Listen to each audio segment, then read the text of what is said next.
Hello students, good morning dear students, how are you? I think you are fine at your home. I am also. Now beta, we will do some more exercises today. Okay beta, क्या है देखिए आज के session में exercises हम लोग क्या करनी है देखिए बेटा. State whether the following statement are true और फॉल्स. जो स्टेटमेंट दिए हुए हैं वो ट्रू हैं या फॉल्स है ये बताना है. देखिए first one, the stem is the aerial part of the plant. Aerial part is that which remains in air. Stem जो है एयर में रहता है. So this statement is correct true बेटा, ये करेक्ट स्टेटमेंट है. So right here true. The part which remains in air, it is known as aerial also, right beta? So true, this statement is true. Second one, thorns curl themselves like a spring around a support. बेटा thorns आपको मालूम है, thorns जो होते हैं वो help करते हैं प्लांट को प्रोटेक्ट करने में. उनका फंक्शन है उनको प्लांट को प्रोटेक्ट करना है फ्रॉम अदर एनिमल्स. ओके, उन वो स्प्रिंग लाइक नहीं होते हैं. आपने देखे हैं थॉर्न्स किस तरीके से होते हैं, पॉइंटेड होते हैं. सो और सपोर्ट भी नहीं करते हैं, केवल वो प्रिवेंट करते हैं. They protect the plant from the other animals to the plant, है ना. तो दिस स्टेटमेंट इज फॉल्स. ये स्टेटमेंट बेटा फॉल्स है. Okay, third one, the plant with the tap root have parallel venation. देखिए बेटा, जिन प्लांट में टैप रूट सिस्टम होता है ना, जैसे मैंगो वगैरह में, वो उसमें मेन रूट, टैप रूट में आपको मालूम है एक मेन रूट होती है, उससे लेटरल रूट्स निकलती हैं. उनमें पैरेलल वेनेशन होता है. Parallel venation means leaves are having veins parallel to the mid rib. Mid rib जो बीच की वेन होती है थिक वाली, उसके पैरेलल वेन्स रन करती हैं. So this is also incorrect. ये फॉल्स स्टेटमेंट है बेटा, right. So this statement is false. Fourth one, the extra water in leaves is evaporated through stomata. जो extra water that is pulled up by the roots, है ना, is going on upper parts, you can say in aerial part of the plant, that goes into the air in the presence of the sunlight. Okay, what happens, होता क्या है बेटा, sunlight की presence में ये जो एक्स्ट्रा वाटर जो roots pull up कर लेती हैं सॉइल से, वो सनलाइट की प्रेजेंस में शूट के पार्ट्स के थ्रू वो जो होता है इवोपरेट हो जाता है. It goes into the air. This process is transpiration. तो this is correct statement, true it is. Next and last is the flower usually develop on a branch from a bud. Okay, flowers जो होते हैं वो कहाँ develop करते हैं, branch के ऊपर, बर्ड से. Yes, this is a correct statement. Flowers हमेशा बर्ड से ही बेटा ग्रो करते हैं. दो यू कैन से flowers grow from bird on the branches, right, like this. Okay beta, I think so you have got all this. Next is, आगे देखिए, match the following है. मैच द फॉलोइंग में first stamen. Stamen you know, it is stamen में it is the male reproductive part. ये male reproductive part है. इसके दो part होते हैं बेटा मेल रिप्रोडक्टिव पार्ट के, एक तो एंथर होता है, एक filament. So you can match first stamen with the B anther like this. Okay बेटा, क्योंकि स्टेमन में ही एंथर प्रेजेंट होता है, where pollen grains are produced, right बेटा. Second one, pollination.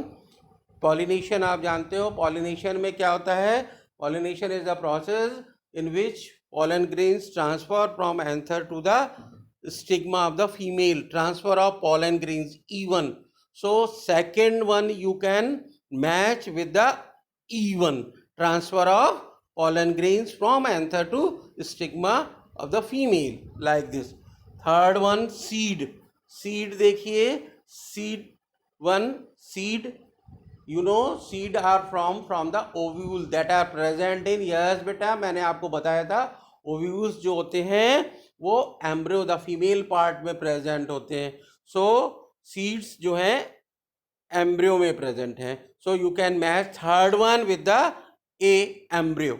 Next one fourth, आप देखिए root. Root root, you know, it grows under the soil away from the sun. Okay, right? So you match fourth with that C1 underground part of the plant. ये underground part है that grows away from the sun.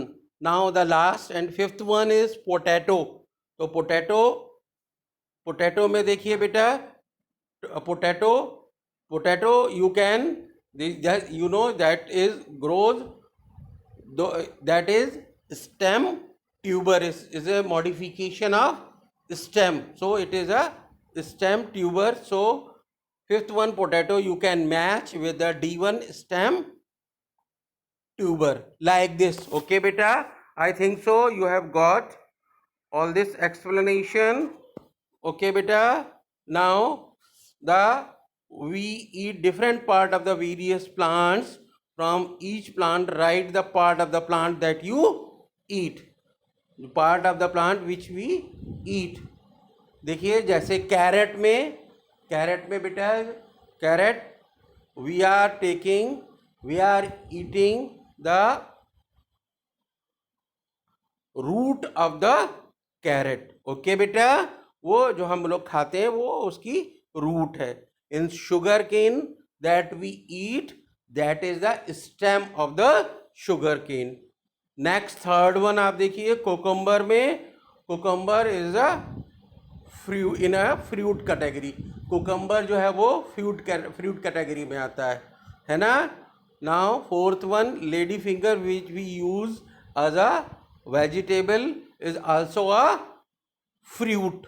Okay, next fifth one radish we used to eat as a vegetable, है ना, that is coming and that is also modified root. Okay, next mint is coming, we are using in mint the leaf to eat. mint plant का हम leaf use करते हैं खाने के लिए बेटा.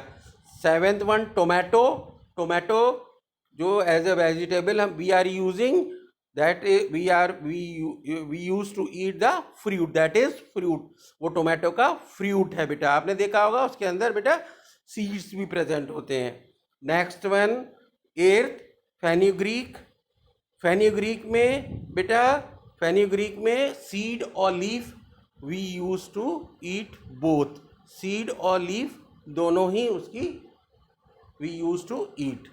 That next one onion में बेटा, that is again the modification of stem का मतलब we used to eat stem here in onion. Next one 10th pea में, pea का प्लांट आपने देखा होगा. अपने pea को जो हम लोग जिसको एज अ वेजिटेबल यूज करते हैं उसके अंदर सीड भी प्रेजेंट होते हैं. Actually that is a fruit के अंदर सीड प्रेजेंट है.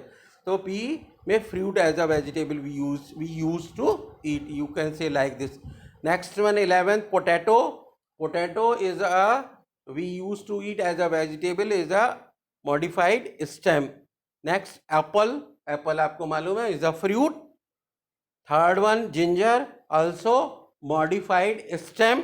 ये मॉडिफाइड स्टेम है बेटा, वो हम लोग यूज करते हैं. ठीक है, that is stem. And groundnut, you all know that is fruit, right beta? I think so you all have got this explanation. ये सब के सब explanation आपको समझ आ गए होंगे. And you have to write all these exercises in your book only. I am also providing you the PDF of these exercises. Okay, you can open that PDF. I have posted the method how to process, how to open that PDF. You can write down these answers from there also on your book only. आपको book में ही लिखना है बेटा. Okay, and if you have not got any explanation, you can ask you can put your query in Google Classroom. By this I am going to conclude today's session. Bye beta, bye bye.